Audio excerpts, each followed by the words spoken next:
When he was marketing director of the IOC, Michael Payne collected Olympic-centric cartoons. And in the back of his mind, he thought, wouldn't it be great to use them in the book? Yeah, and of course it's a wonderful idea, and you will never, ever find the time to do it. Then COVID hit, and Payne had plenty of time on his hands. So he started his research and collected more than 3,000 cartoons. The hard part was tracking down the cartoonists for permission and digital copies of their work.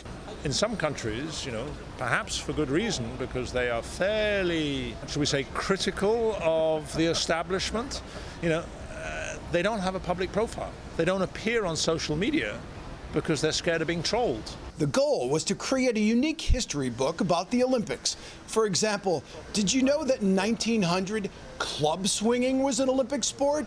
Throughout his book, Toon In, Payne shares his behind-the-scenes insights. And the stories, how was Muhammad Ali selected to hold the Olympic torch? And how the Queen was convinced to jump into the opening ceremonies in London. A friend of mine was sitting next to Prince William and Prince Harry in the stands, and they see Her Majesty jumping out the helicopter, and they go, "It's Granny." The family never knew. And afterwards, the Queen said, "The family really didn't know," and they said, "No, one must have one's little secrets."